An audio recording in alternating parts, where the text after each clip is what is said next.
اپنے بچوں کی.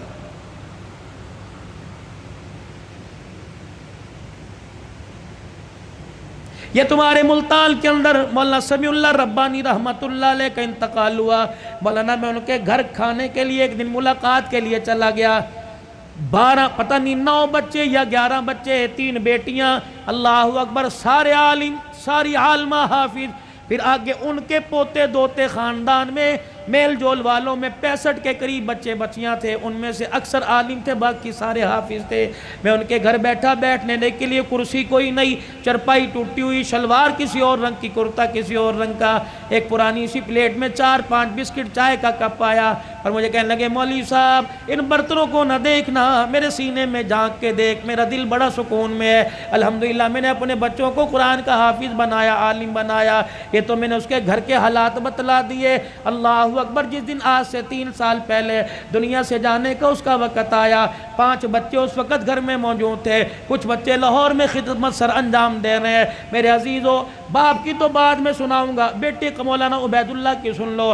عشاء کی نماز پڑھائی، سلام پھیرا، سلام پھیرا، کہنے لگے اللہم انت السلام و منک السلام تبارک ربنا و تعالیت یا ذا الجلال والاکرام وصلی اللہ تعالی علی رسول خیر خلقی محمد وعلی آلہ وصحبہ اجمعین برحمتک یا ارحم الراحمین. یوں منہ پر پھیرے ہاتھ، یوں بیٹھ گیا. لوگوں نے ہلایا، فرمایا اب کھڑا نہیں ہوگا، اب تو قیامت کی صبح کھڑا ہوگا. لے اتنی جلدی مر گئے. جو کام کرتے مرے گا، وہ کام کرتے اٹھے گا. قیامت کا دن ہوگا، اللہ اسے عشاء کی نماز کے وقت مصلی سے اٹھائے گا. اب باپ کا حال.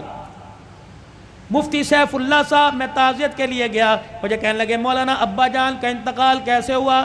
1:45 بجا تھا. ابا جان نے کمرے میں شور کر دیا، امی اٹھ کے آ گئی، میں اٹھ کے آ گیا، بھائی دوسرا اٹھ کے آ گیا. کہنے لگے عبید اللہ کو بلا لے، عبداللہ کو بلا لے، اور اسی طریقے سے کفایت اللہ کو بلا لے.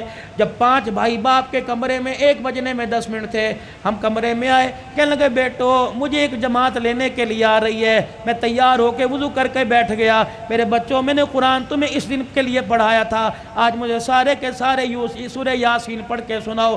بیٹیوں نے، گھر والی نے، 5 بچوں نے سورہ یاسین پڑھائی، سنائی. کہنے لگے الحمدللہ. پھر سب بچوں سے مصافحہ کیا، بیوی سے الوداع کہا، اور پھر کہنے لگے ذرا کمرے کے باہر جانا، کچھ جماعت باہر کھڑی ہے. اللہ اکبر. کمرے سے باہر سارے بچے چلے گئے. کہنے لگے جی السلام علیکم، السلام علیکم، اندر آ جاؤ. اندر آ گئے. کہنے لگے میرے باہر والوں اور اندر والوں سارے گواہ رہنا، میں ایمان پر کلمہ پڑھتے ہوئے جا رہا ہوں. اور زبان سے کہا اشہد ان لا الہ الا اللہ واشہد ان محمد رسول اللہ. اتنا کا آنکھیں بند ہو گئی. بیٹے کہنے لگے اللہ کی قسم مولانا، کمرے میں ایسی خوشبو آئی جس خوشبو کو آج سے پہلے کبھی ہم نے سونگا ہی نہیں تھا. خیر مدارس کے اندر میرے عزیزو جنازہ ہوا. اللہ اکبر. کہنے لگے جنازے کے اندر عوام کا تو رش تھا، لیکن 2200 کے قریب علماء اکرام شیخ الحدیث موجود تھے. میرے عزیزو، ان کے کندھوں پہ جو اللہ والا گیا ہوگا، قبر کی مٹی میں نہیں گیا ہوگا، سیدھا جنت کے اندر گیا ہوگا.